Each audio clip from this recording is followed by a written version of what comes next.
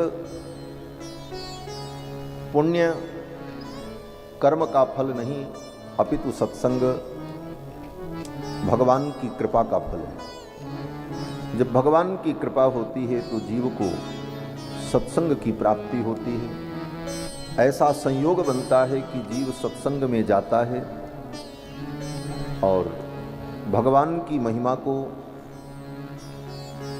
परम सत्य को, परम तत्व को सुनता है, समझता है और फिर वह परम कल्याण को प्राप्त करता है। गोस्वामी तुलसीदास जी महाराज कहते हैं,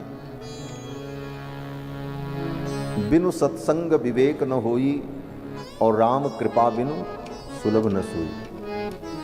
बिना सत्संग के विवेक की प्राप्ति नहीं हो सकती। विवेक क्या है? बोले सामान्यतया लोग कहते हैं बड़े विवेकी हैं, बड़े विवेकवान हैं, लेकिन विवेक का मतलब है कि सत असत के भेद को जो जान सके, जिस ज्ञान के द्वारा क्या त्याज्य है क्या ग्राह्य है, इस भेद को हम समझ सकें, उसका नाम विवेक है।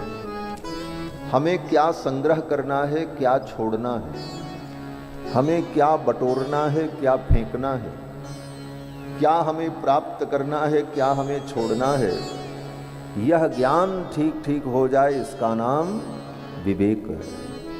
इसी को कहते हैं सारा सार विवेचनी बुद्धि। जो सार और असार का विवेचन कर सके, ऐसी बुद्धि को ही विवेक कहा जाता है। और वह विवेक सत्संग में प्राप्त होता है। क्या सार है क्या असार है। बिनु सत्संग विवेक न होई, राम कृपा बिनु सुलभ न सोई। राम जी की अगर कृपा न हो तो सत्संग सुलभ नहीं होता। यही सर आवत अति कठिनाई, राम कृपा बिनु आई न जाई। और सत्संग में आ गए तो समझो राम जी की कृपा आप पर हो गई, भगवान की कृपा का प्रसाद प्राप्त हो रहा है। तो भगवान की जब कृपा होती है तो जीव को सत्संग की प्राप्ति होती है, और सत्संग में आकर भगवान के स्वरूप को, स्वभाव को, प्रभाव को जीव श्रवण करता है। ये मानव जीवन वस्तुतः इसी तत्वबोध के लिए हमको आपको मिला है। मानव जीवन का यही उद्देश्य है। खाना पीना सोना और मर जाना ये तो पशु भी करता है। पशु भी खाता है, पीता है, दुख सुख का अनुभव करता है। किसी से उसकी दुश्मनी होती है, किसी से उसकी मित्रता भी होती है, और अंत में अपने जीवन को बिता करके वो भी चला जाता है। और यही काम अगर मनुष्य भी करता रहा, खाना पीना सोना और एक दिन मर जाना, तो मनुष्य में और पशु में फिर कोई अंतर नहीं रहा। इसीलिए आचार्यों ने कहा, आहार निद्रा भय मैथुनंच सामान्य में तत् पशुभिर नराणाम। आहार, मैथुन, निद्रा, भय, ये तो पशु में भी होता है। सामान्य में तत् पशुभिर नराणाम, ये पशुओं में और मनुष्यों में समानता है। फिर क्या अंतर है कि हम पशु से श्रेष्ठ हैं, हम मनुष्य हैं। तो शास्त्र कहता है, धर्मो हि तेषाम अधिको विशेषा। धर्म का बोध, सत्य का बोध, यही एक तत्व है जो विशेष है, जो मनुष्य में होता है, पशु में नहीं होता। और ये बोध अगर मनुष्य जीवन में हमने प्राप्त नहीं किया तो हमारा मनुष्य होना व्यर्थ हो गया। आए चले गए, क्या किया? बोले जो कुछ किया उसका कोई परिणाम न हुआ, और जिस लिए जीवन मिला था उस जीवन को हम सार्थक नहीं कर पाए। ये जीव जब माँ के गर्भ में आता है तो जन्म के पूर्व उसके 100 जन्मों की उसे स्मृति हो जाती है। मनुष्य योनि में जब हम आप पैदा होते हैं तो जन्म के कुछ क्षण पूर्व जन्म कर्म शतोद्भवम, कपिल मुनि कहते हैं कि 100 जन्मों की उसे स्मृति हो जाती है कि पिछले 100 जन्मों में हमने क्या क्या किया मनुष्य योनि में। क्योंकि आज पहली बार हम आप मनुष्य नहीं बने, इसके पहले भी अनेकों बार मनुष्य बने होंगे। तो उन 100 जन्मों के कर्मों को वो देखता है और फिर गर्भ में वो जीव विचार करता है कि हर बार हमने दुनिया सजाई और दुनिया में क्या क्या किए, सब कुछ छूट गया, कोई काम नहीं आया। अंत में उस जीव को इस बात का दुख होता है कि 100 बार मैंने जन्म पाकर के अपने कल्याण का उपाय न किया। उस जीव को पश्चाताप होता है और भगवान से फिर प्रार्थना करता है कि यद्योने प्रमुच्ये हम प्रपद्ये पुरुषोत्तमम, इस योनि से मैं बाहर जाऊंगा तो प्रपद्ये पुरुषोत्तमम, भगवान पुरुषोत्तम की प्रपत्ति करूंगा, उनकी शरणागति करूंगा और भगवान का ही भजन करूंगा। अब जग जाय भजहूँ चक्रपाणी, अब जगत में जाकर के चक्रपाणी का मैं भजन करूंगा जिससे मैं संसार चक्र से छूट जाऊं। और ऐसी प्रतिज्ञा करके जीव संसार में आता है और फिर माया के चक्कर में पड़कर, विविध प्रकार के अज्ञान और मोह में पड़कर अपनी उस प्रतिज्ञा को भूल जाता है और भूल करके फिर उसी संसार के प्रपंच में हम रम जाते हैं। कभी भगवान की कृपा हो और उस कृपा का परिणाम ये हो कि भगवान जीव को सत्संग प्रदान करें, तो सत्संग में आकर के इन बातों को जब व्यक्ति सुनता है तब उसे विचार करने का एक अवसर प्राप्त होता है। इसीलिए समय समय से सत्संग करते रहना चाहिए, बार बार समय निकालकर भगवान की चर्चा को श्रवण करना चाहिए। कल के प्रसंग में आप सभी लोगों ने श्रीमद् भागवत महापुराण की महिमा को श्रवण किया। ये कृष्ण जन्माष्टमी का पावन अवसर है और ये भगवान कृष्ण की पावन कथा है। और आज तो स्वतंत्रता दिवस राष्ट्रीय पर्व है और जगह जगह भारतवर्ष के सभी प्रतिष्ठानों में भारत का राष्ट्रीय ध्वज तिरंगा लहराया गया और लोगों ने राष्ट्र के प्रति अपनी श्रद्धा समर्पित की। राष्ट्र और राम का बड़ा अटूट संबंध है। श्रीमद् वाल्मीकि रामायण में श्री वशिष्ठ जी महाराज कहते हैं कि जिस राष्ट्र के राजा राम हो और जो राष्ट्र राम के आदर्श पर चलता हो, उसी राष्ट्र की राष्ट्र संज्ञा होती है। किसी भी देश को राष्ट्र नहीं कहा जा सकता। महर्षि वशिष्ठ कहते हैं कि तद वनम भविता राष्ट्रम यत्र रामो निवस्यति, जहां राम जी निवास करते हैं और जहां राम का आदर्श, राम का चरित्र, राम का सिद्धांत लोगों के हृदय में रहता है, उसे राष्ट्र कहा जाता है। और जहां राम जी राजा नहीं, जहां राम का सिद्धांत नहीं, उस नगर को, उस देश को राष्ट्र नहीं कहा जा सकता। राष्ट्र की परिभाषा बताई महर्षि वशिष्ठ ने कि राम जी जहां रहेंगे और राम जी का सिद्धांत जहां होगा वही राष्ट्र होगा। तो भगवान श्री राम की पावन संस्कृति और जो हमारा वैदिक सिद्धांत है, इसका जहां अनुपालन हो उसी की राष्ट्र संज्ञा है। और राष्ट्र, वेदों में राष्ट्र के प्रति बड़ी श्रद्धा और बड़े ही आदर से राष्ट्र की महिमा का वर्णन वेदों ने किया है और यही कामना की है कि राष्ट्र में सभी लोग अपने अपने धर्म का पालन करते हुए सुख और समृद्धि को प्राप्त करें। आज जिस तिरंगा झंडा को हम लोग लहराते हैं, यह भी हमारी संस्कृति के विभिन्न बिंदुओं को रेखांकित करता है। झंडे का जो 3 रंग है, ये 3 रंग सतोगुण, रजोगुण, तमोगुण, त्रिगुणात्मिका प्रकृति का ही स्वरूप है। और हमारे सनातन धर्म में जो 3 देवता हैं, ब्रह्मा, विष्णु, महेश, सत, रज, तम, तीनों के अधिदेवता, इन्हीं तीनों देवताओं का ही स्वरूप तिरंगा ध्वज है। तिरंगा में जो सफ़ेद ध्वज है, सफ़ेद अंश है, वो भगवान विष्णु का ही स्वरूप है, परम सत्वमय भगवान विष्णु का रूप। और जो रक्त वर्ण है वो ब्रह्मा का मानव स्वरूप है, और जो हरित वर्ण है वो भगवान शिव का स्वरूप है। और तीनों रंग के बीच में जो चक्र है वह यह प्रदर्शित करता है कि ब्रह्मा, विष्णु, महेश, इन त्रिदेवों के द्वारा यह संपूर्ण संसार चक्र का संचालन हो रहा है। और ये संपूर्ण संसार चक्र इन त्रिदेवों के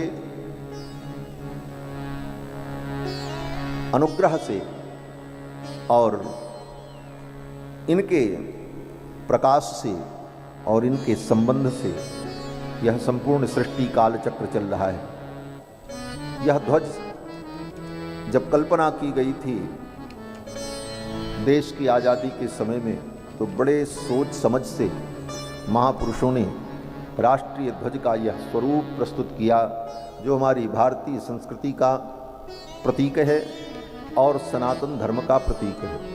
आज उस राष्ट्र के ध्वज के प्रति हम सभी लोग सादर समर्पित करते हैं और सभी लोगों को राष्ट्रीय पर्व स्वतंत्रता दिवस की ढेर सारी बधाई और मंगल कामना।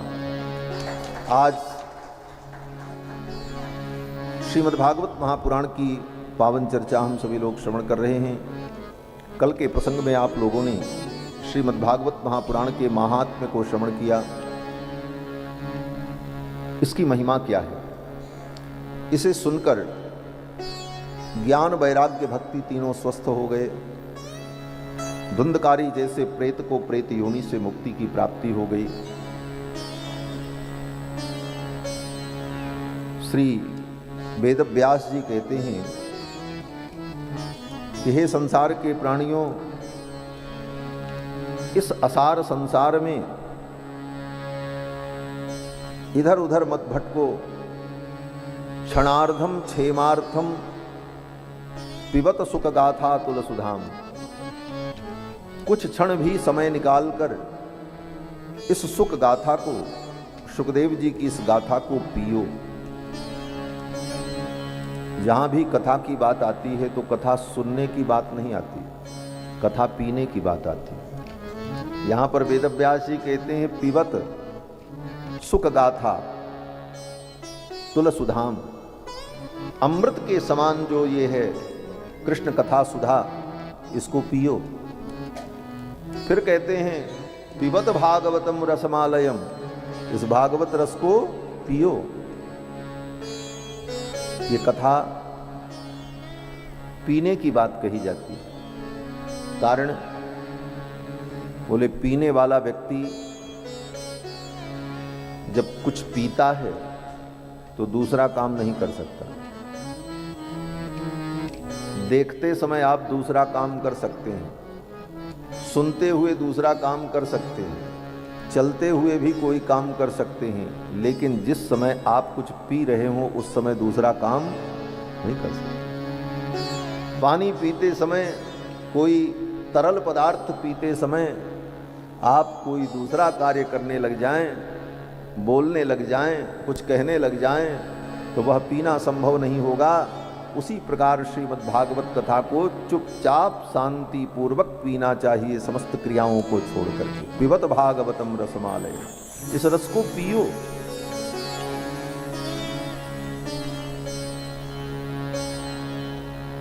सूत जी कहते हैं कि किमर्थम व्यर्थम भो ब्रजसि कुपथे कुत्सित कथे। हे संसार के प्राणियों, क्यों व्यर्थ में इधर उधर भटक रहे हो? किमर्थम व्यर्थम भो ब्रजसि कुपथे कुत्सित कथे। आओ और इस रस को पियो। क्या फल है इसका? कहते हैं परीक्षित यत् साक्षी। परीक्षित इसके साक्षी हैं।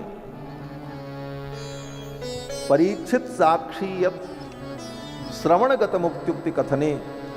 इस कथा को सुन करके महाराज परीक्षित को मोक्ष की प्राप्ति हो गई।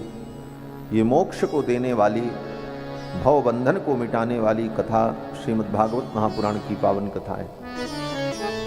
स्वयं भगवान इसकी महिमा का वर्णन करते हुए कहते हैं कि मत कथा वाचकम नित्यम मत कथा श्रवणे रतम।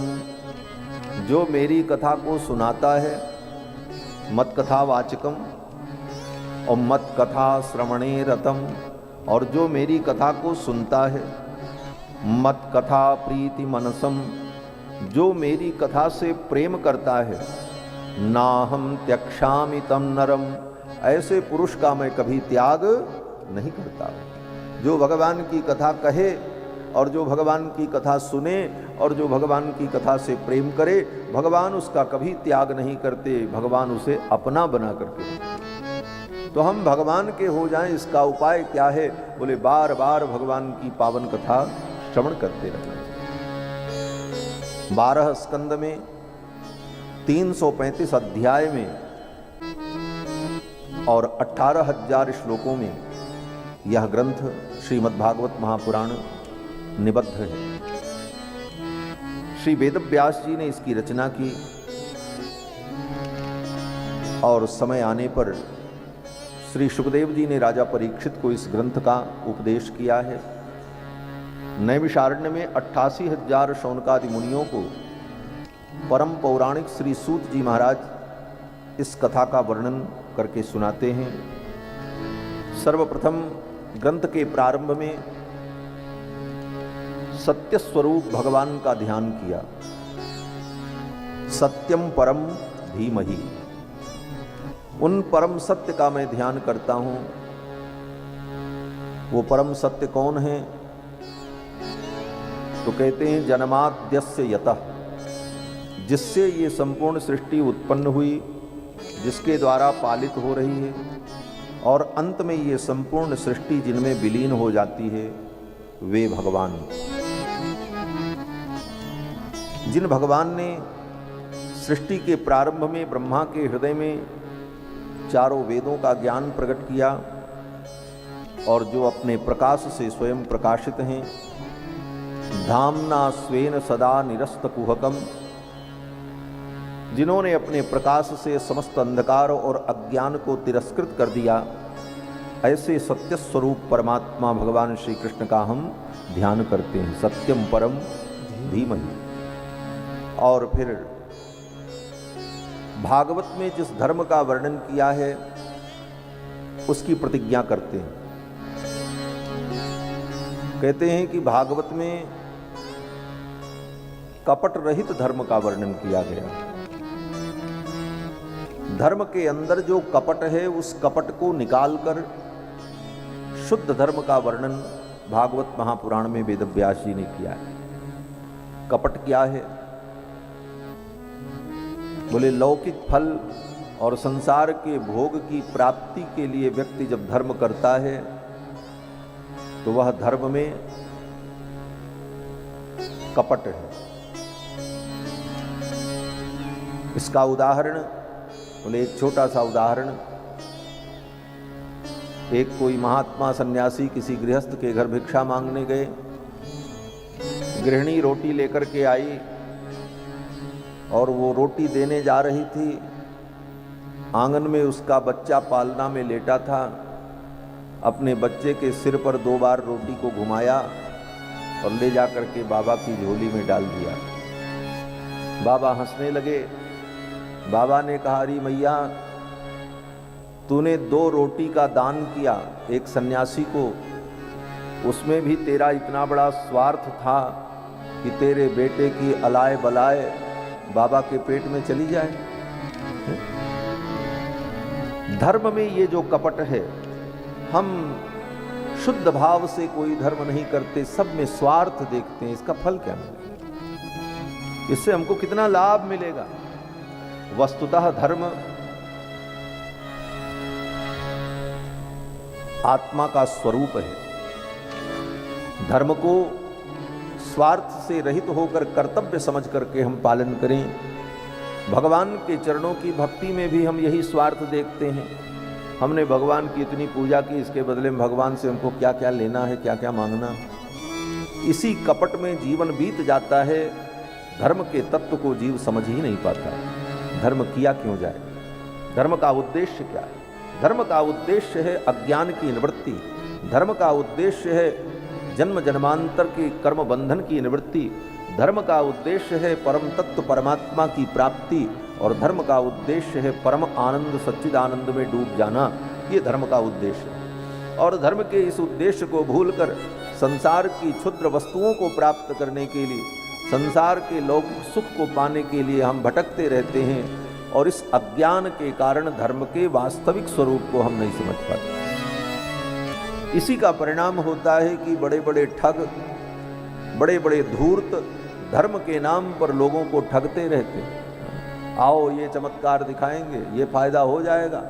और लोग उसी चमत्कार को नमस्कार करते हुए भागते हैं कि शायद यहाँ जाने पर हमारे मन के अनुकूल सारा काम बन जाए। वस्तुतः धर्म तो भगवान के चरणों की भक्ति है। यही सबसे बड़ा धर्म है।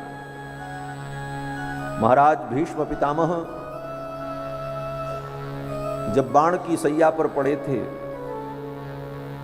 पांडव भगवान के साथ गए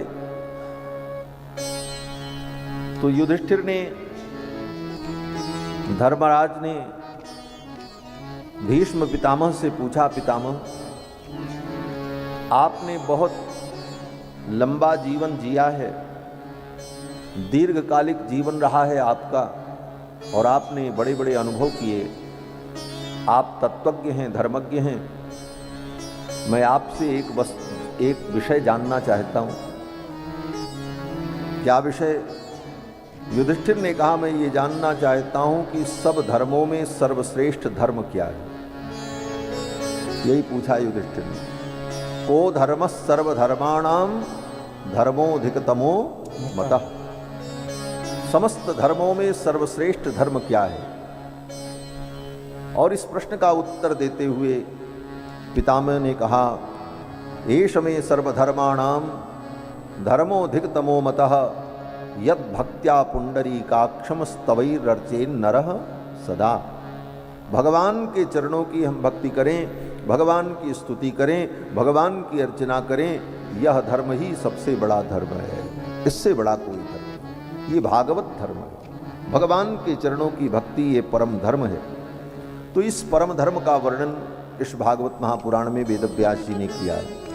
इसीलिए श्रीमद् भागवत महापुराण में जितनी कथाएं हैं, उन कथाओं में कहीं सकाम अनुष्ठान का कोई वर्णन नहीं है कि ये काम कर लो तो इसका ये फल मिलेगा, ये कर लो तो इसका ये फल मिलेगा। हाँ, ये लिखा है कि इस कथा को सुनोगे तो आपको भगवान के चरणों की भक्ति मिलेगी, इस कथा को सुनोगे तो संसार बंधन से मुक्ति मिलेगी। लेकिन संसार के फल की प्राप्ति की बात भागवत में नहीं है। ये तो जीव के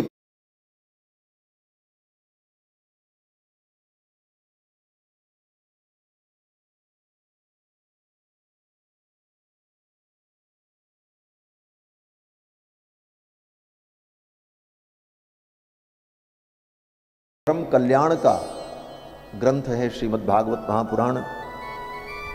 श्री सूत जी महाराज से शौनकादि मुनियों ने प्रश्न किया, 6 प्रश्न किए।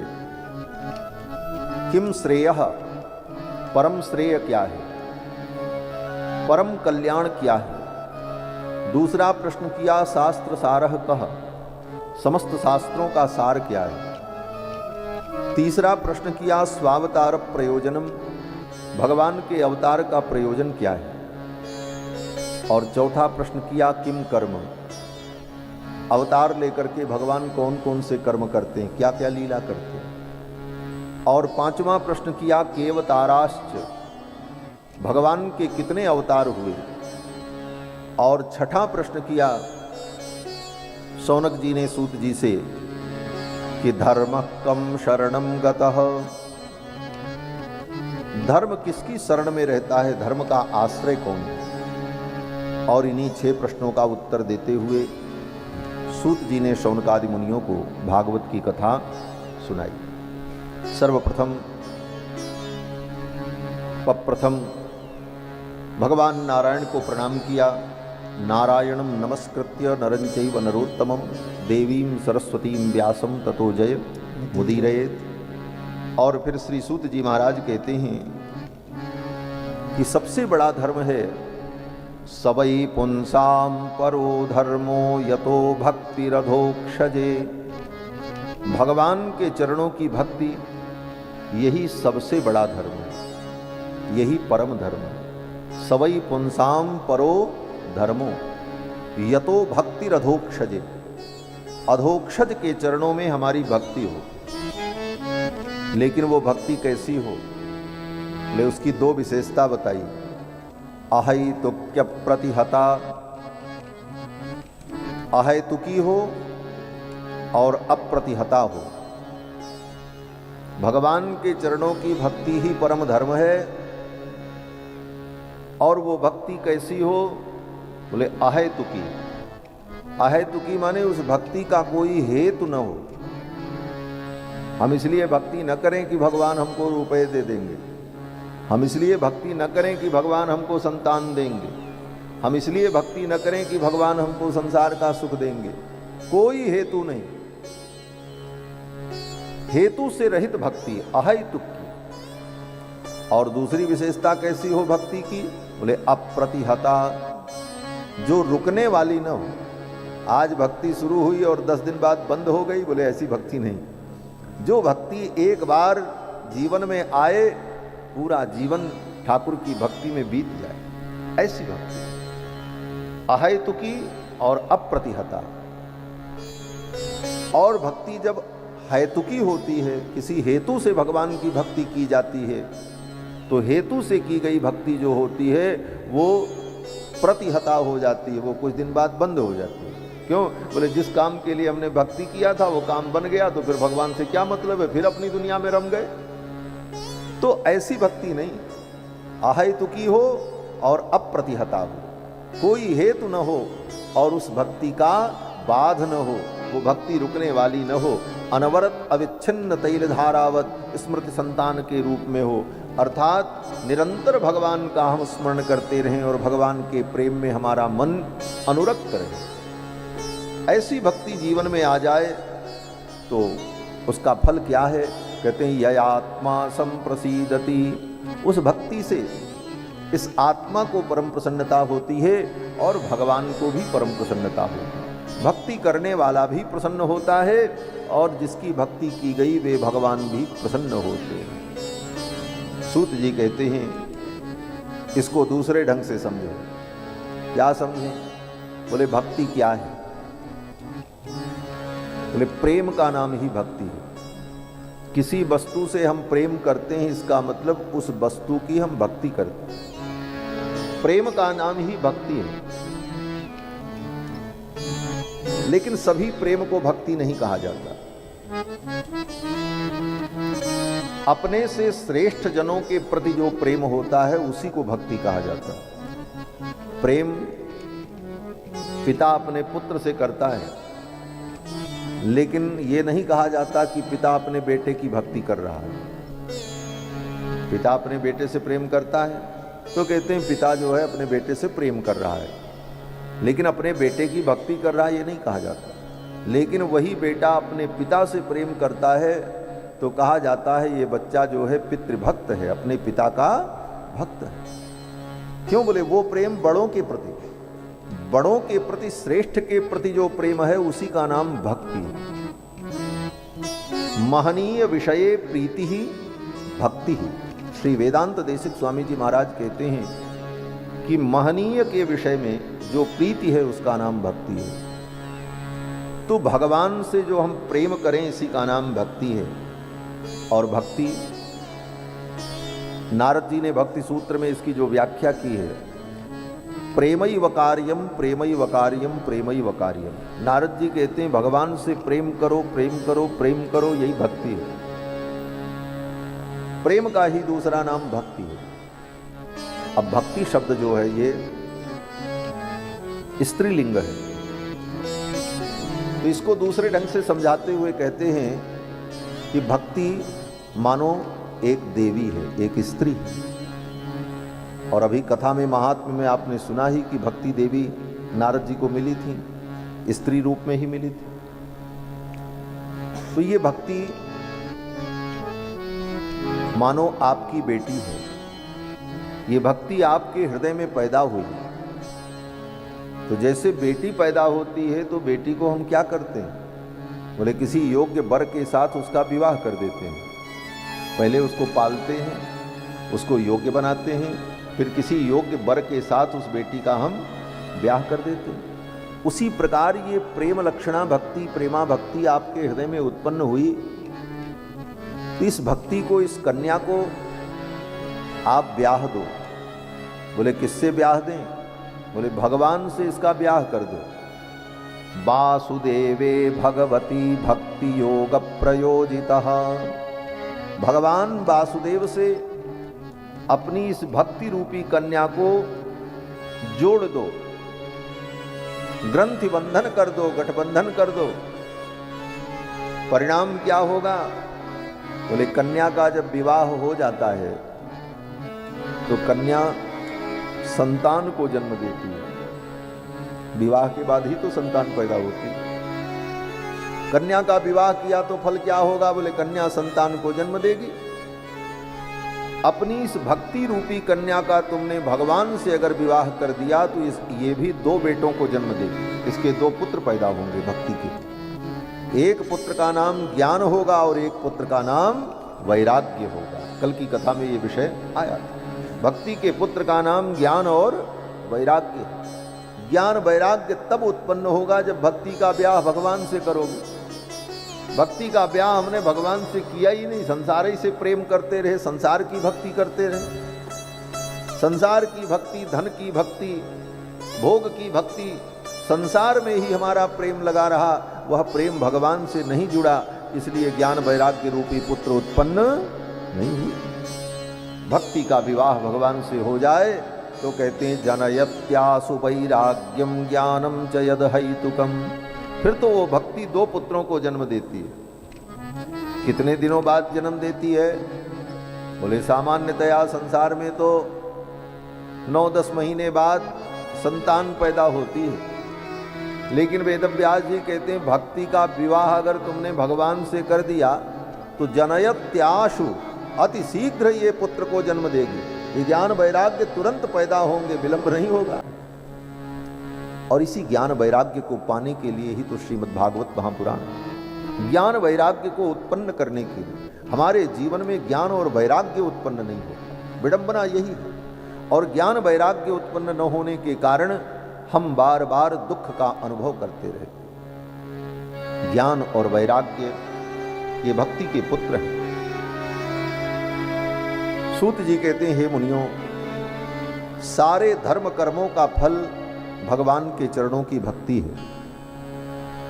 धर्म स्वनुष्ठित पुंसाम विश्वक्सेन कथासु यह नोत्पादयेद यदि रतिम श्रम एव ही केवल। जो जो धर्मानुष्ठान आपने किया, दान किया, यज्ञ किया, तीर्थ गए, मंत्र का जप किया, पूजा की, सेवा की, इन सारे धर्मों का फल क्या है? सूत जी कहते हैं इन सब धर्मों का फल है कि भगवान के चरणों में प्रेम हो जाए। और ये सब करने के बाद भी भगवान के चरणों में प्रेम नहीं हुआ, भगवान की कथा से प्रेम नहीं हुआ, तो तुम्हारा ये सब किया कराया बेकार हो गया। धर्मस्वनुष्ठित पुंसाम विश्वक्सेन कथासु यह नोत्पादयेद यदि रतिम श्रम एव ही केवल। सूत जी कहते हैं अगर सारे धर्म कर्मों को करने के बाद भी भगवान के चरणों में प्रेम नहीं हुआ, भगवान की कथा से प्रेम नहीं हुआ, भगवान के नाम से प्रेम नहीं हुआ, तो श्रम ये वही केवलम, तुमने केवल परिश्रम किया। उन धर्मों को तुमने किया, उन धर्मों को करने में तुम्हें परिश्रम हुआ, लेकिन उसका जो फल मिलना चाहिए था वो नहीं मिला। सारे धर्म कर्मों का फल भगवान के चरणों की भक्ति है। गोस्वामी तुलसीदास जी महाराज कहते हैं, जोग कुजोग ज्ञान अज्ञानु, योग भी कुजोग है अगर वो भगवान से न जुड़े। बहुत बड़ा ज्ञान हो जाए लेकिन वो ज्ञान अगर भगवान से नहीं जुड़ा है तो ज्ञान भी अज्ञान के समान है। जहां पर भगवान के प्रेम की प्रधानता न हो, वो ज्ञान, वो जोग, वो यज्ञ, वो सब व्यर्थ है। यहां तक कि गोस्वामी जी कहते हैं, सो सब कर्म धर्म जरि जाओ। सो सब कर्म धर्म जरि जाओ, सो सब कर्म धर्म जरि जाओ। जेहि न राम पद नेह निभाओ, जेहि न राम पद नेह निभाओ। सो सब कर्म धर्म जरि जाओ, सो सब कर्म धर्म जरि जाओ। जोग कुजोग ज्ञान अज्ञानु, जोग कुजोग ज्ञान अज्ञानु। जय नहीं राम प्रेम परिधानु, जय नहीं राम प्रेम परिधानु। जय न राम प्रेम परिधानु, जय न राम प्रेम परिधानु। सो सब कर्म धर्म जरि जाओ। गोस्वामी तुलसीदास जी महाराज कहते हैं, वो कर्म धर्म में आग लग जाए। कौन से कर्म धर्म में? बोले जिस कर्म धर्म के करने पर राम जी के चरणों में प्रेम न हुआ, कर्म धर्म जीवन भर करते रहे और भगवान के चरणों की भक्ति नहीं मिली, बोले ऐसे कर्म धर्म में आग लग जाए। सो सब कर्म धर्म जरि जाहु, जह न राम पद नेह निवाहु। इसलिए समस्त कर्म धर्मों का परम फल भगवान के चरणों का प्रेम है। सूत जी महाराज कहते हैं, हे मुनियों, मुमुक्षु प्राणी को अनेक घोर देवताओं की आराधना छोड़कर एकमात्र भगवान श्री हरि के चरणों की भक्ति करनी चाहिए। मुमुक्षवो घोर रूपान हित्वा भूतपति नथ, नारायण कला शांता भजन्ति ह्यनसूयवा। मुमुक्षु प्राणी को भगवान नारायण के चरणों की भक्ति करनी चाहिए। भगवान नारायण की जो कलाएं हैं, भगवान के जो विविध अवतार हैं, उन अवतारों की उपासना करनी चाहिए, क्योंकि भगवान ही समस्त वेदों के द्वारा और योग के द्वारा, समस्त यज्ञों के द्वारा प्रतिपाद्य है। कई श्लोकों में सूत जी महाराज ने इन विषयों को कहा है। ये तो 7 दिन की भागवत कथा है, सारे विषयों का वर्णन तो संभव नहीं है, परंतु मूल मूल बातों की चर्चा जरूर हम श्रवण करें। सूत जी महाराज कहते हैं कि वासुदेव परा योगा, योग भी भगवान वासुदेव की महिमा का वर्णन करता है। आज योग का मतलब लोग क्या समझते हैं? कसरत करो, व्यायाम करो, और उसका फल क्या समझते हैं? बोले योग का फल समझते हैं स्वस्थ रहना, हम ठीक रहेंगे। प्राणायाम करेंगे, प्राणायाम का मतलब क्या? बोले हमारा फेफड़ा मजबूत रहे, हम स्वस्थ रहें। अरे प्राणायाम तो गोताखोर भी करता है, समुद्र में गोता लगाता है तो प्राणायाम न करे तो मर जाएगा। सांस को संभाले न तो जिंदा नहीं रहेगा। पानी में डुबकी लगाने वाला भी प्राणायाम करता है। मछली पकड़ने वाला वो पक्षी भी पानी में डूब करके जब तक मछली पकड़ता है तब तक प्राणायाम ही करता है। तो प्राणायाम और योग यह केवल शरीर की स्वस्थता के लिए नहीं है, इसका उद्देश्य है भगवान का स्मरण। योग का मतलब है भगवान से अपने आप को, अपने मन को, चित्त को जोड़ना। इसीलिए योग शास्त्र में भगवान पतंजलि ने कहा है कि यम नियम आसन प्राणायाम प्रत्याहार धारणा ध्यान के द्वारा अपने मन को चित्त को भगवान में समाहित कर दें, इसी का नाम समाधि है। तो योग भी भगवान की महिमा का वर्णन करता है। योग में कोई भी योग करो, आसन करो, व्यायाम करो, उस समय भगवान के नाम का स्मरण करना, भगवान के कथाओं का चिंतन करते हुए योग करना, ये योग की महत्ता है। धर्म सम्राट स्वामी श्री कृपात्री जी महाराज जब योगासन करते थे, उनके जीवन वृत्त में लिखा है कि घंटों तक वो विविध आसन योगासन में रहते थे और जितनी देर योगासन करते थे उतनी देर विष्णु सहस्त्रनाम और भगवान के विविध स्तोत्रों का उनका पाठ कंठस्थ चलता रहता। तो भगवान का स्मरण हो इसलिए योग है। वासुदेव परा योगा, वासुदेव परा क्रिया।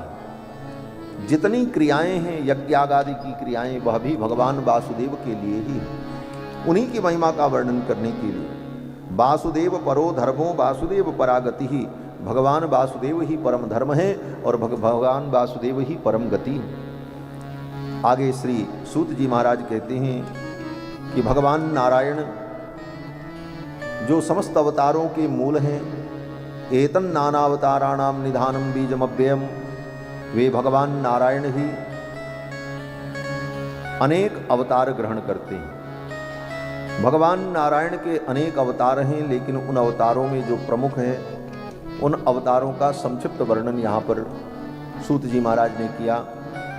भगवान का प्रथम अवतार सनकादिकों के रूप में हुआ, सनक सनंदन सनातन सनत कुमार। भगवान का दूसरा अवतार वराह के रूप में हुआ। तीसरा अवतार भगवान का देवर्षि नारद के रूप में। चौथा अवतार भगवान का नर नारायण के रूप में धर्म नाम के महर्षि की पत्नी मूर्ति देवी के गर्भ से भगवान प्रकट हुए।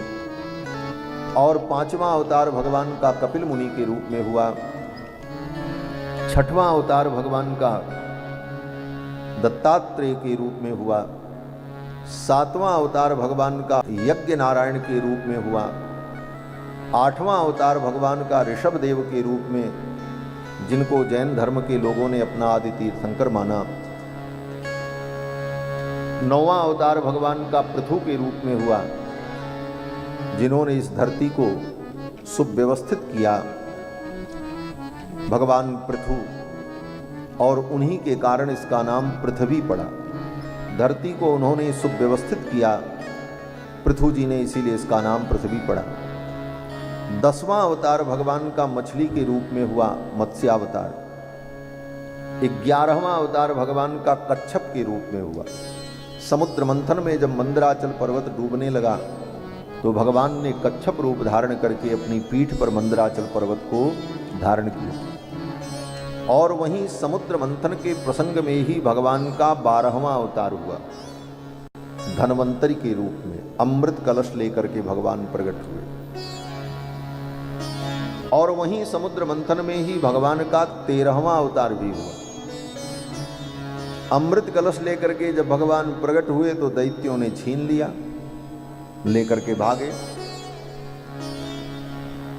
और ले जाकर के आगे अमृत कलश के लिए आपस में झगड़ा करने लगे। अहम पूर्वम न त्वम इति प्रभो। सब दैत्य आपस में लड़ने लगे, पहले मैं पीऊंगा, पहले मैं पीऊंगा।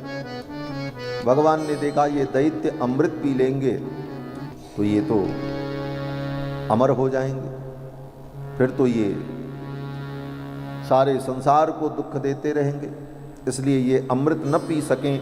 इसलिए भगवान ने अपनी माया प्रकट की और भगवान मोहिनी के रूप में प्रकट हो गए। स्त्री के रूप में भगवान ने अवतार ग्रहण किया, मोहिनी अवतार भगवान का हुआ।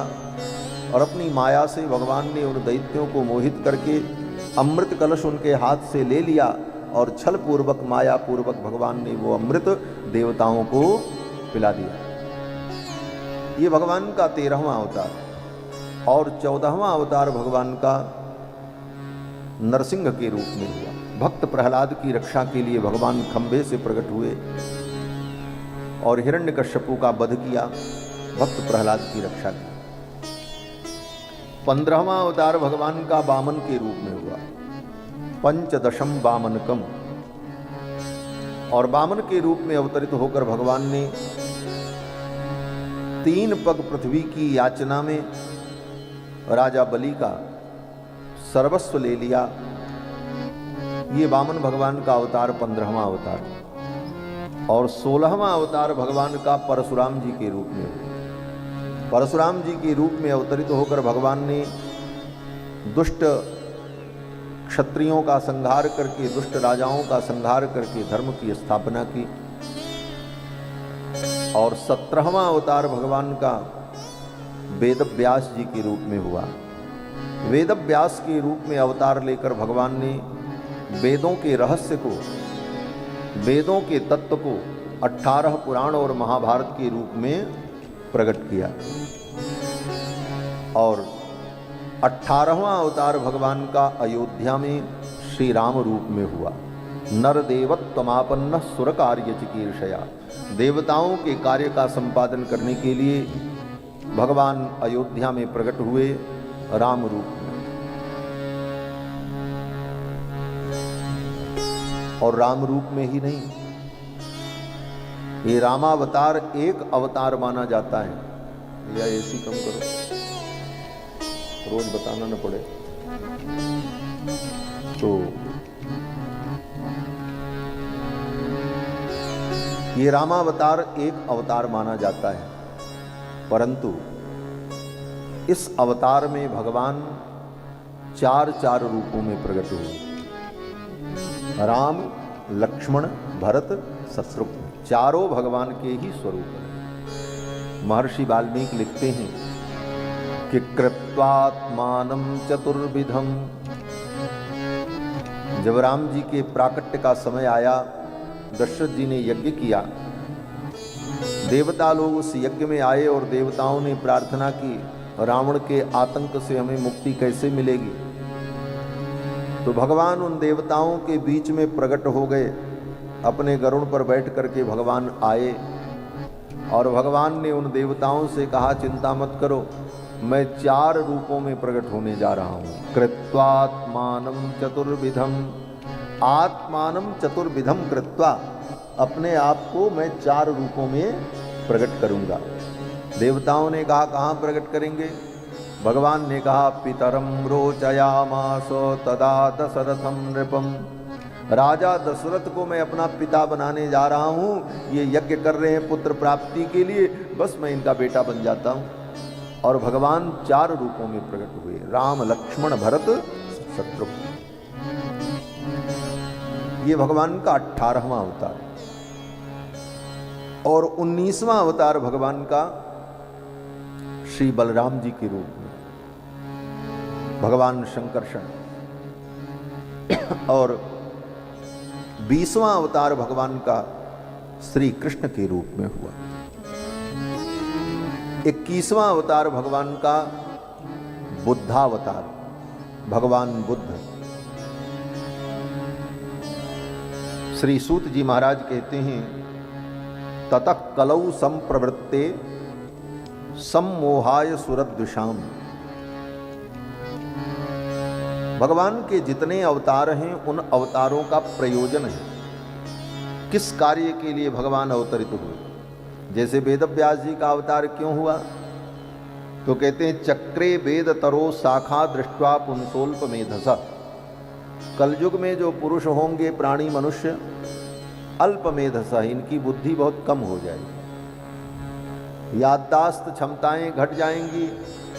उसका परिणाम बोले 4 वेदों को और वेद के संपूर्ण रहस्य को व्यक्ति पढ़ करके अपनी बुद्धि में नहीं रख पाएगा। इसलिए भगवान वेदव्यास के रूप में प्रकट होकर चक्रे वेद तरो शाखाः, 4 वेदों की शाखाओं का विभाजन कर दिया और विभाजन करके अलग अलग लोगों को जिम्मेदारी दे दी, इस वेद का अध्ययन तुम करो, इस वेद का अध्ययन तुम करो, इसकी परंपरा तुम चलाओ, एक एक शाखा को संभालो। क्योंकि सबको एक साथ संभाल करके बुद्धि में रख पाना ये सामान्य प्राणी के लिए संभव नहीं था। और उसके अतिरिक्त वेदों के रहस्य को व्यक्ति कैसे जाने, इसलिए वेद व्यास जी ने वेदों के रहस्य को पुराण के रूप में प्रस्तुत किया। तो हर अवतार का कोई प्रयोजन है। तो बुद्धावतार का प्रयोजन क्या है? बुद्ध भगवान क्यों प्रकट हुए? तो वेद व्यास जी कहते हैं कि ततः कलौ संप्रवृत्ते सम्मोहाय सुरद्विषाम। देवताओं से द्वेष करने वाले जो असुर हैं,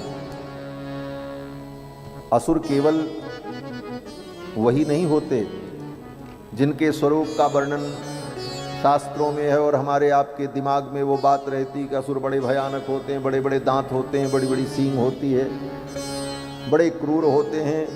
वो तो जो असुर का स्वरूप है वो तो है ही है, लेकिन असुर का मतलब सुरद्विषाम। असुर शब्द का मतलब ये होता है, देखो जैसे अयोग्य, तो जो योग्य नहीं है उसको कहा जाता है अयोग्य। असुर का मतलब जो सुर नहीं है वो असुर। तो फिर संसार के मनुष्य भी तो देवता नहीं है, ये तो असुर नहीं कहलाते। तो असुर का मतलब क्या है? बोले असुर का मतलब होता है सुर। सुर माने देवता, देवताओं से जो द्वेष करता है उसको असुर कहा जाता है। दैवी संस्कृति से जो द्वेष करता है उसको असुर कहा जाता है। तो सुरद्विषाम, देवताओं से, दैवी संस्कृति से और वेदादि धर्म से जो द्वेष करता है वो असुर है। और ऐसे असुर इस संसार में भी हैं। जो प्राणी वेद से द्वेष करते हैं, जो धर्म से द्वेष करते हैं, ऐसे प्राणी, ऐसे मनुष्य क्या हैं? बोले असुर हैं। ऐसे आसुरी मनुष्यों के लिए, ऐसे आसुरी प्रकृति के जो मनुष्य हैं उनको सनातन धर्म से बहिष्कृत करने के लिए भगवान बुद्ध का अवतार हुआ। ततः कलौ संप्रवृत्ते सम्मोहाय सुरद्विषाम। ऐसे आसुरी प्रकृति के जो पुरुष हैं उनको मोह में डालकर वैदिक मार्ग से बहिष्कृत करने के लिए भगवान बुद्ध का अवतार हुआ। क्यों? ले भगवान बुद्ध ने विचार किया, इनकी बुद्धि तो शुद्ध होगी नहीं, इनके अंदर जो द्वेष भाव है वो रहेगा, और अगर ये सनातन धर्म में रहेंगे तो सनातन धर्म को ये दूषित करेंगे। जैसे शरीर में कोई अंग दूषित हो जाए तो बाकी अंग को बचाने के लिए उस अंग को काट करके निकाल दिया जाता है।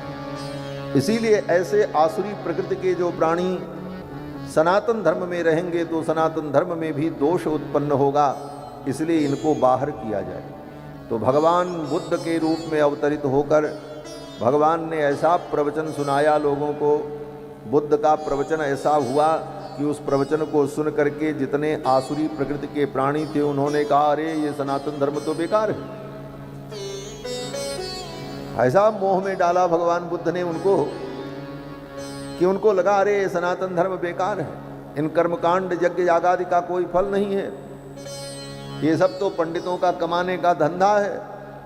और ऐसा प्रवचन सुना करके महाराज ज्ञान की बातें कुछ बताकर और कुछ और भी बातें बताकर इस प्रकार से उन प्राणियों को मोहित करके भगवान ने भटका दिया, मोह में डाल दिया, और वे लोग वैदिक मार्ग से विमुख हो गए। ततः कलौ संप्रवृत्ते सम्मोहाय सुरद्विषाम बुद्धो नामना जनसुतः कीकटेषु भविष्यति। कीकट देश में बुद्ध भगवान का अवतार हुआ और भगवान बुद्ध ने आसुरी प्रकृति के उन प्राणियों को मोह में डालकर वैदिक मार्ग से विमुख कर दिया, जिससे सनातन धर्म वैदिक मार्ग विशुद्ध बना रहा। आगे भगवान का 22वां अवतार कल्कि के रूप में होगा। कलयुग का जब अंत होने वाला होगा उस समय भगवान कल्कि अवतरित होंगे और कल्कि भगवान पुनः धर्म की स्थापना करेंगे। कलयुग का जब अंतिम समय आ जाएगा तो सभी धर्म कर्म लुप्त हो जाएंगे। अथासौ युग संध्यायाम दस्यु प्रायेषु राजसु। और जितने राजा होंगे ये राजा ही डाकू बन जाएंगे। वेदव्यास जी कहते हैं 10 प्रायुष राजसु, जितने राजा हैं शासन करने वाले, राजा का कर्तव्य होता है कि अपने प्रजा को डाकुओं से बचावे, चोर से बचावे, अपनी प्रजा की रक्षा करे, प्रजा के धन को, प्रजा के तन को, प्रजा के धर्म को राजा बचाए, उनकी रक्षा करे, ये राजा का कर्तव्य। लेकिन जब घोर कलयुग आ जाएगा तो राजा ही ऐसा लुटेरा हो जाएगा कि प्रजा के धन को, संपत्ति को, धर्म को लूट डालेगा। इतना कराधान होगा, जनता के ऊपर इतना कर लगाएगा कि जनता कर देते देते मर जाएगी। ऐसे लुटेरे जब राजा हो जाएंगे और घोर कलयुग होगा तो जनिता विष्णु यशसो नामना कलकिर जगतपति ही, जगतपति भगवान विष्णु यश नाम के एक ब्राह्मण के कुल में उत्पन्न होंगे। कहां पर? स्थान भी बताया, उत्तर प्रदेश में मुरादाबाद जनपद है। उस जनपद में एक गांव है जिसका नाम संभल है। उसी संभल गांव में भगवान कल्कि का अवतार होगा और फिर भगवान कल्कि दुष्टों का संहार करके पुनः धर्म की स्थापना करेंगे। धर्म क्या है? वर्णाश्रम धर्म ही सनातन धर्म है। 4 वर्ण, ब्राह्मण, क्षत्रिय, वैश्य, शूद्र, ये 4 वर्ण और 4 आश्रम, ब्रह्मचर्य, गृहस्थ, वानप्रस्थ, सन्यास, 4 वर्ण और 4 आश्रम, इसी को कहा जाता है वर्णाश्रम। और किस वर्ण का, किस आश्रम का क्या धर्म है, शास्त्र के अनुसार उसका पालन करना, इसी का नाम सनातन धर्म है। जब घोर कलयुग आएगा तो सारे वर्ण समाप्त हो जाएंगे, लोग वर्ण संकर हो जाएंगे। कारण बोले अपने अपने वर्ण में विवाह की परंपरा जो है ये लुप्त हो जाएगी। लोग मनमाने विवाह से वर्ण संकर संतानों को उत्पन्न करेंगे और उत्पन्न होने वाली संतानों का कोई वर्ण नहीं रहेगा। और जब कोई वर्ण नहीं होगा तो किसी धर्म का उनको अधिकार नहीं होगा, क्योंकि धर्म वर्ण के अनुसार है। किस वर्ण का क्या धर्म है? और जब वर्ण ही निर्धारण नहीं होगा तो वो क्या धर्म करे, धर्म का निर्धारण कैसे हो? इसलिए प्राणी धर्म के अधिकारी नहीं रह जाएंगे। वर्णाश्रम धर्म विनष्ट प्राय हो जाएगा, सभी लोग वर्ण संकर हो जाएंगे। और वर्ण संकर होने का परिणाम बोले उनके जो पितर हैं वो भी नरक में चले जाएंगे। आज इन बातों को लोग नहीं समझते, कहते हम तो अपनी मर्जी से ब्याह करेंगे, सबका खून तो एक है, सब तो मनुष्य हैं, मनुष्य मनुष्य में क्या अंतर है? बोले ये सब कुतर्क नहीं, व्यवस्था धर्म की शास्त्र के अनुसार होती है। और अपने अपने वर्ण के अनुकूल विवाह करने पर जो संतान उत्पन्न होती है वही संतान धर्म की अधिकारिणी होती है और उसी के द्वारा किया गया धर्म कर्म देवताओं को और पितरों को प्राप्त होता है। श्रीमद् भगवत गीता का पाठ सभी लोग करते हैं, पॉकेट में गीता रखे रहते हैं और कहते महाराज हम गीता का पाठ करते हैं। गीता में सबसे पहले यही बात की चर्चा आई है। अर्जुन ने यही दुख व्यक्त किया, भगवान से कहा प्रभु अगर ये युद्ध होगा तो क्षत्रिय मारे जाएंगे और जवान वीर पुरुष मारे जाएंगे तो उनकी पत्नियां विधवा हो जाएंगी और युवा अवस्था में विधवा होने पर कहीं उनके चरित्र में विचलन आ गया, पर पुरुष के आश्रय में वो रहने लगी तो उनसे उत्पन्न जो संतान होगी वो वर्ण संकर हो जाएगी और उसका परिणाम बोले उनके जो पितर हैं वो भी नरक में चले जाएंगे। यही अर्जुन ने कहा, स्त्री सुदुष्टासु वार्षणेय जायते वर्ण संकरः संकरो नरकायैव कुलग्नानाम कुलस्य च पतन्ति पितरो हेषाम लुप्त पिंडोदक क्रिया। उनके कुल की पिंडदानादि क्रियाएं लुप्त हो जाएंगी, उनको किसी कर्म का अधिकार नहीं रहेगा। ऐसी स्थिति में ये युद्ध धर्म के लिए अच्छा नहीं होगा। ये सब बातें अर्जुन ने कही। इन सब बातों का उत्तर भगवान ने अर्जुन को दिया है, वो अलग विषय है। लेकिन मूल बात कि वर्णाश्रम धर्म ही सनातन धर्म है। अपने अपने वर्ण के अनुकूल धर्म का पालन करना, यही सनातन धर्म है। और वर्ण व्यवस्था का उच्छेद कर देना, ये अधर्म है। जब घोर कलयुग आएगा तो सब वर्ण संकर हो जाएंगे और किसी को धर्म का अधिकार नहीं रहेगा। तब भगवान कल्कि अवतरित होकर सभी विधर्मियों का विनाश करेंगे, ये पृथ्वी खाली हो जाएगी।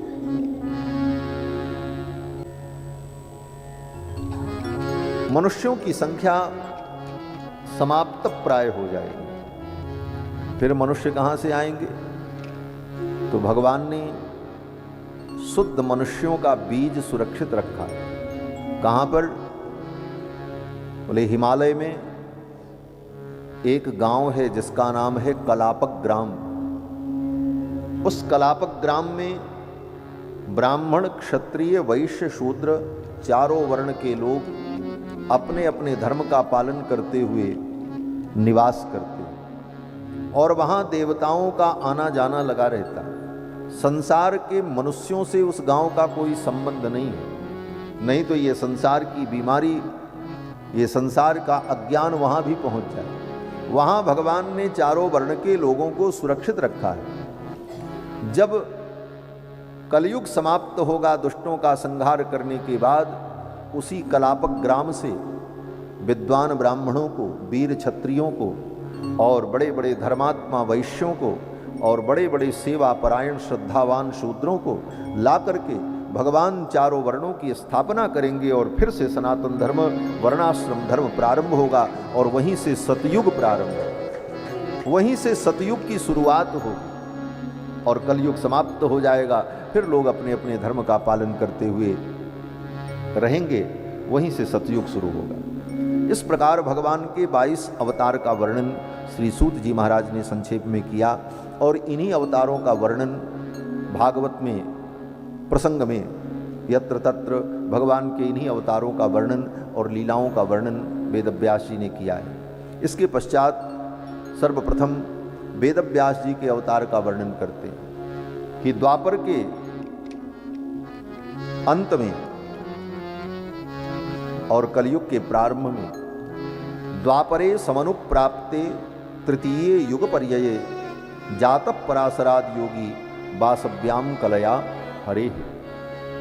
द्वापर युग में पराशर महर्षि की पत्नी वासवी देवी के गर्भ से भगवान वेदव्यास के रूप में उत्पन्न हुए और इन्होंने 18 पुराण और महाभारत की रचना की। लेकिन इसके बाद भी वेदव्यास जी के मन को शांति नहीं मिली। ये वेदव्यास जी ने 18 पुराण और महाभारत किसके लिए बनाया? वेदव्यास जी अपने आश्रम में सरस्वती नदी के तट पर बैठे थे, तब तक देवर्षि नारद आए।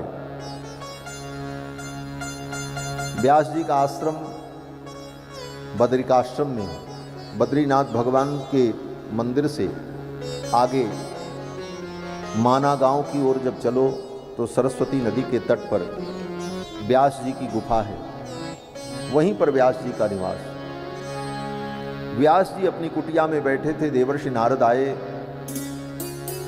नारद जी को देखकर व्यास जी ने उनका पूजन किया, सम्मान किया और व्यास जी ने कहा, देवर्षि, संसार के प्राणियों का कल्याण करने के लिए मैंने 17 पुराण और महाभारत की रचना की, फिर भी मेरे मन को शांति नहीं मिल रही। किसके लिए रचना की? तो व्यास जी कहते हैं कि जो लोग वेद नहीं पढ़ सकते, वेद पढ़ करके जिनको तत्व का ज्ञान प्राप्त नहीं हो सकता, ऐसे पुरुषों के लिए, स्त्रियों के लिए, क्योंकि स्त्रियां भी वेद नहीं पढ़ सकती, स्त्री को वेद पढ़ने का निषेध किया गया। कारण बोले जिसका यज्ञोपवीत संस्कार होता है वही वेद पढ़ने का अधिकारी होता है।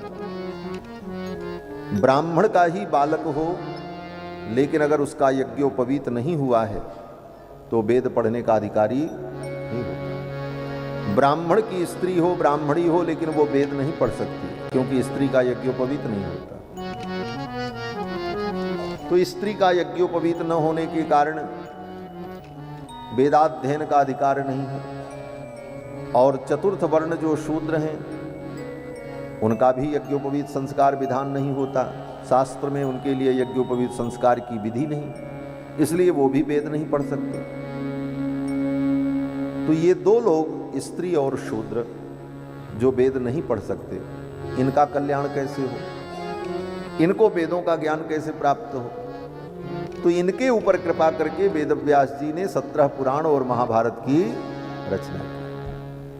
और किसके लिए की? कहते हैं द्विज बंधु नाम। द्विज बंधु नाम माने जो ब्राह्मण द्विज हैं लेकिन केवल नाम के ब्राह्मण, काम के ब्राह्मण नहीं। ऐसे ब्राह्मण कौन? बोले ब्राह्मण के कुल में तो पैदा हुए लेकिन ब्राह्मण के धर्म का पालन उनके जीवन में नहीं है। न यज्ञोपवीत पहनते हैं, न संध्या वंदन करते हैं, न गायत्री का जप करते हैं, न आचार विचार का ज्ञान है। ऐसे जो ब्राह्मण हैं उनको द्विज बंधु कहा जाता है। ये द्विज बंधु बहुत बड़ी गाली है उन ब्राह्मणों के लिए जो ब्राह्मण कर्म भ्रष्ट हैं, कर्महीन हैं। ऐसे कर्महीन ब्राह्मणों के लिए द्विज बंधु ये गाली है। सुनने में तो शब्द लगता है द्विज बंधु, ब्राह्मण बंधु, लेकिन ब्राह्मण बंधु का मतलब जो केवल जाति से ब्राह्मण है, कर्महीन हो। तो ऐसे कर्महीन ब्राह्मण को भी वेद पढ़ने का अधिकार नहीं। वो संध्या वंदन नहीं करता, आचार विचार से नहीं रहता, तो उसे वेद पढ़ने का अधिकार नहीं है।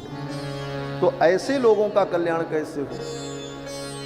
तो कहते हैं स्त्री शूद्र द्विज बंधु नाम। स्त्री शूद्र और द्विज बंधु, इनका कल्याण कैसे? भगवान कितने कारुणिक हैं कि हर जीवों का कल्याण कैसे हो, भगवान उसका उपाय कर रहे हैं। वेद व्यास जी ने विचार किया वेद ये पढ़ नहीं सकते, स्त्री शूद्र और द्विज बंधु, तो इनको ज्ञान मिलेगा नहीं, ज्ञान मिलेगा नहीं तो इनका नाश हो जाएगा। इनका कल्याण कैसे हो? इसलिए वेदों के तत्व को, वेद के ज्ञान को ही 17 पुराण और महाभारत के रूप में लिख डाला। स्त्री शूद्र द्विज बंधु नाम त्रयी न श्रुति गोचरा कर्म श्रेयसी मूढ़ानाम श्रेय एवं भवेद। इन तीनों का कल्याण कैसे हो, इसीलिए वेद व्यास जी ने ये लिखा 17 पुराण और महाभारत। इसमें सबका अधिकार है। कोई भी स्त्री पुराणों को पढ़े, कोई भी शूद्र पुराणों को सुने और पढ़े, और पढ़ करके उसमें जो विधियां हैं, जो भक्ति है, जो उपासना है, उसका अनुष्ठान करे तो उसका भी कल्याण हो जाता है, उसे भी कल्याण का मार्ग प्राप्त हो जाता है। तो कृपा करके वेद व्यास जी ने ये रचना की। वेद व्यास जी कहते हैं इतना करने के बाद भी मेरे मन को शांति नहीं मिल रही। नारद जी से कहा, बोले इसके बाद भी लगता है मुझे कुछ और करना चाहिए, लेकिन क्या करना चाहिए ये मुझे समझ में नहीं आ रहा। तब नारद जी ने विचार किया और नारद जी ने कहा, व्यास जी आपने बहुत अच्छा काम किया, जीवों के कल्याण के लिए पुराणों की रचना की, महाभारत की रचना की, लेकिन उन ग्रंथों में आपने सब कुछ तो वर्णन किया, धर्म अर्थ काम मोक्ष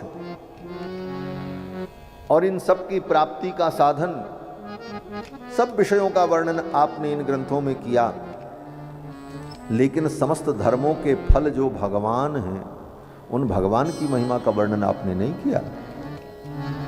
नारद जी स्पष्ट कहते हैं कि यथा धर्मादयश्चार्थाः मुनिवर्यानुकीर्तिताः। हे मुनिवर, आपने अपने पुराण में और महाभारत में धर्म अर्थ काम मोक्ष इन विषयों का वर्णन किया, लेकिन न तथा वासुदेवस्य महिमा ह्यनुवर्णितः। भगवान वासुदेव की महिमा का वर्णन आपने नहीं किया, इसीलिए आपका मन अशांत है। आप भगवान वासुदेव की महिमा का वर्णन करो। कोई व्यक्ति कितना भी बढ़िया ग्रंथ बना दे, लेकिन उस ग्रंथ में अगर भगवान की महिमा नहीं है तो ज्ञानी जन, भक्त जन उस ग्रंथ का समादर नहीं करते। तद बायसम तीर्थ मुशंति मानसा न यत्र हंसा निरवंत शिक्षया। जिस ग्रंथ में भगवान की महिमा न हो वो ग्रंथ बायस तीर्थ के समान होता है। कौए का तीर्थ। कौआ कहाँ स्नान करता है? कौआ मानसरोवर में स्नान नहीं करता। कौआ तो सड़क के किनारे बरसात का पानी किसी गड्ढे में एकत्रित हो जाए तो उसी गड्ढे में अपने पंख को भिगो करके नहा लेता है। कौआ तो उसी गड्ढे में नहाता है। हंस, बोले हंस मानसरोवर में स्नान करते। तो कौओं का तीर्थ जैसे होता है उसी प्रकार जिस काव्य में, जिस ग्रंथ में भगवान की महिमा न हो वो तो कौओं का तीर्थ है, उसमें कौए स्नान करें। लेकिन हंस परमहंस अपनी मति को जिस ग्रंथ में लगावें, ऐसा ग्रंथ आपने कोई नहीं बनाया। आप कृपा करके भगवान की महिमा का वर्णन करने वाले ग्रंथ का निर्माण करो। व्यास जी ने कहा भगवान की महिमा का वर्णन मैं कैसे कर पाऊंगा। नारद जी ने कहा समाधिनानुस्मर तद्विचेष्टितम। अपने मन को समाहित करके भगवान का आप ध्यान करोगे तो भगवान की महिमा आपके हृदय में प्रकट हो जाएगी। फिर तो व्यास जी को नारद जी ने 4 श्लोकों में भागवत के तत्व का उपदेश किया। और भागवत का तत्व उपदेश करते हुए नारद जी ने कहा आप इसका चिंतन करो और फिर इसका विस्तार करो। आप 4 श्लोकों में संक्षिप्त भागवत नारद जी ने व्यास जी को सुनाई और उन्हीं 4 श्लोकों का विस्तार 18,000 श्लोकों में वेद व्यास जी ने भागवत के रूप में किया। ये जो ग्रंथ है, इसी प्रसंग में नारद जी ने व्यास जी को भगवान की कृपा की महिमा बताई। नारद जी ने कहा व्यास जी आप चिंता मत करो, आपके ऊपर भगवान की कृपा होगी और आपके द्वारा दिव्य ग्रंथ का प्राकट्य होगा। जिस ग्रंथ में बड़े बड़े परमहंस, बड़े बड़े ज्ञानी अपने मन को, चित्त को लगाएंगे। और मुझे देखो, नारद जी ने अपना उदाहरण दिया, मुझे देखो मेरे ऊपर भगवान की कितनी कृपा हुई। क्या कृपा हुई? तो नारद जी अपने पूर्व जन्म का वृत्तांत बताते हैं। नारद जी कहते हैं व्यास जी पूर्व जन्म में मैं दासी का पुत्र था। मेरी माँ लोगों के घर में बर्तन मांजती थी और मेरी माँ और मैं 2 लोग बस, और परिवार में कोई था नहीं। मेरी माँ जिनके घर में बर्तन मांजती थी वे बड़े धर्मात्मा और बड़े कर्मनिष्ठ थे, भगवान के परम भक्त थे। मैं भी अपने माँ के साथ साथ ही रहता था। एक दिन चातुर्मास्य के समय में कुछ संत महात्मा आए और जिनके घर में मेरी माँ सेवा करती थी उनके यहाँ संत महात्मा आए और ठहरे। तो उन संत महात्मा की सेवा में सब लोग लगे रहते थे, मेरी माँ भी लगी रहती थी, मैं भी सेवा में लगा रहता। वे संत महात्मा लोग भजन करते, कीर्तन करते। उनका भजन कीर्तन सुन करके मेरे मन में भी भगवान के प्रति भाव उत्पन्न होने लगा। वे महात्मा लोग भोजन कर रहे थे तो भोजन करके जब वो उठे तो उनकी जूठी पत्तल मैं ही फेंकता था। मेरे मन में भाव आया कि इसमें से जो बचा हुआ है कुछ मैं भी खा लूं, लेकिन डर लग रहा था कहीं महात्मा नाराज न हो जाए। मेरे मन के भाव को महात्मा समझ गए और महात्माओं ने कहा ठीक है, अगर खाना चाहते हो तो खा लो। नारद जी कहते हैं उन महात्माओं का उच्छिष्ट बचा हुआ प्रसाद मैंने जो खाया उच्छिष्टलेपान अनुमोदितो द्विजैः सकृत्स्म भुंजे तदपास्तकिल्विषः। उस उच्छिष्ट के सेवन का परिणाम ये हुआ कि संतों का जूठा उच्छिष्ट प्रसाद खाने से तदपास्त किल विषः, मेरे जितने पाप थे वो सब नष्ट हो गए, मैं परम पवित्र हो गया। एवं प्रवृत्तस्य विशुद्ध चेतसस् तद्धर्म एवात्म रुचि प्रजायते। और उन संतों के उच्छिष्ट प्रसाद के सेवन से पाप के नष्ट होने पर मेरे अंदर सद्बुद्धि आ गई और एवात्म रुचि प्रजायते, भगवान के चरणों में हमारी रुचि उत्पन्न हुई।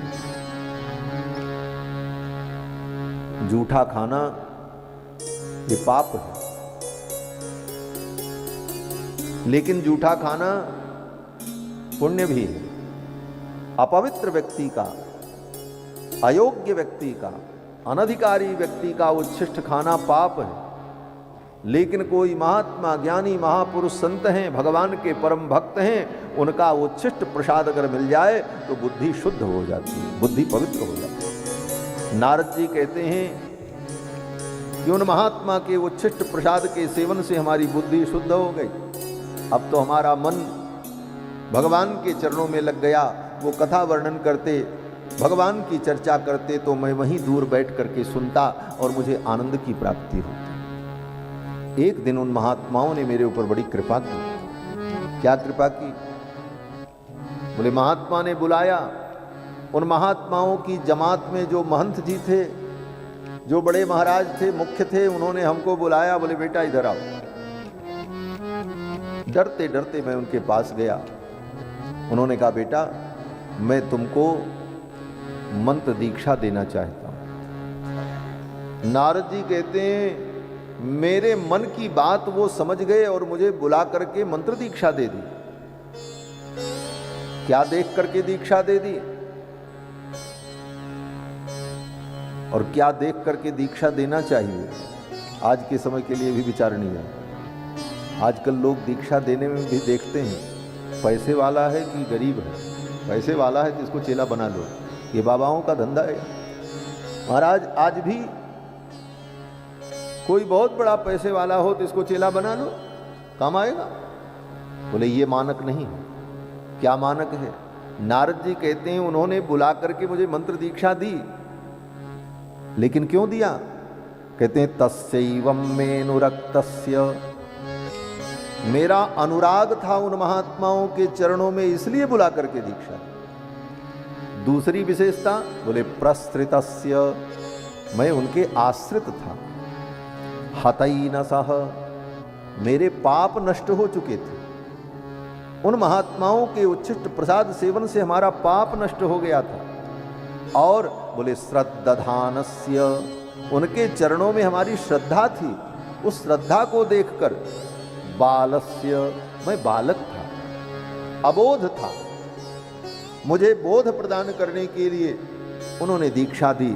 दान्तस्यानुचरस्य च, और मैं दांत था। दांत का मतलब होता है जो अपनी इंद्रियों को संसार के विषयों में जाने से रोक ले, उसको कहते हैं दांत। हमारा मन कहता है कि हम बहुत बढ़िया संगीत सुने,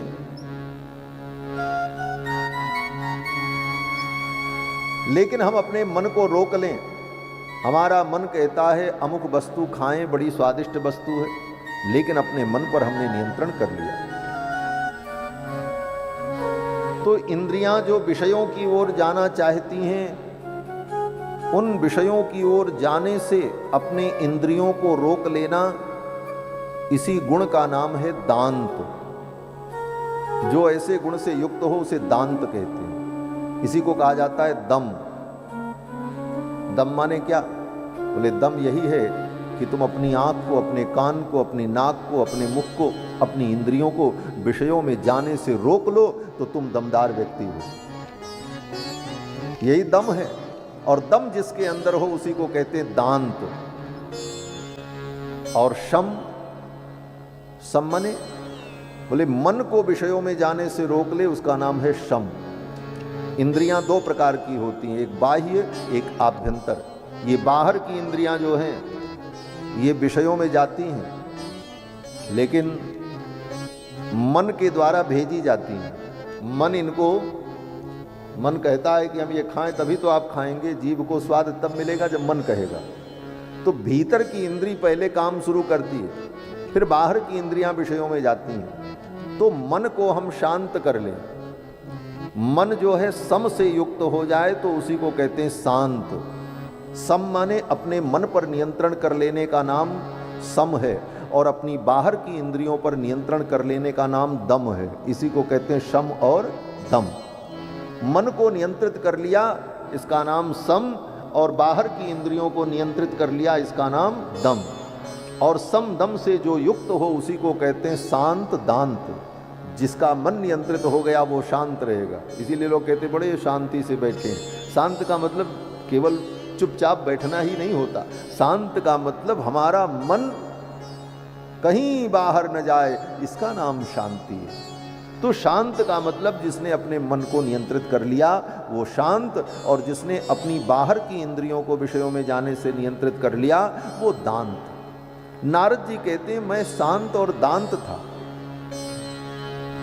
दांतस्यानुचरस्य च, 5 वर्ष के बालक थे नारद जी। कहते मैं 5 वर्ष का था, लेकिन मेरा खेलने में मन नहीं लगता था, खाने की वस्तुओं से कोई रुचि नहीं थी। मैं तो चुपचाप बैठकर उन संतों का दर्शन करता था, उनकी वाणी सुनता था, और उनका उच्छिष्ट प्रसाद मिल जाए तो मैं खा लेता था।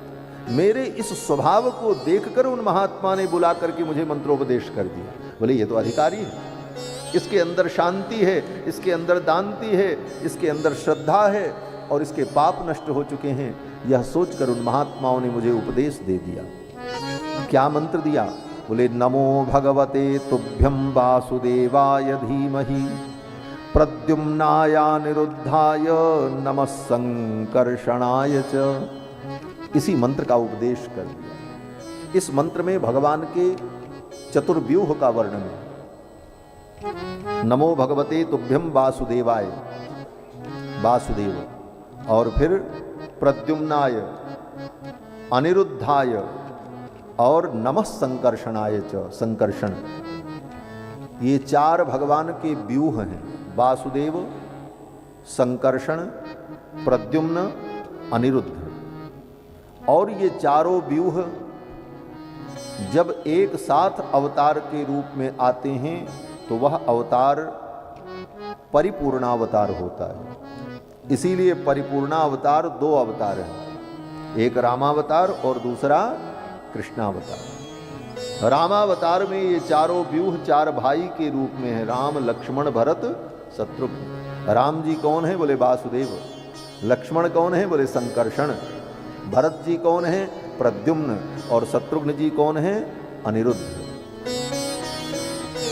और यही चारों व्यूह कृष्णावतार में 2 भाई के रूप में, और एक बेटे के रूप में, और एक पोते के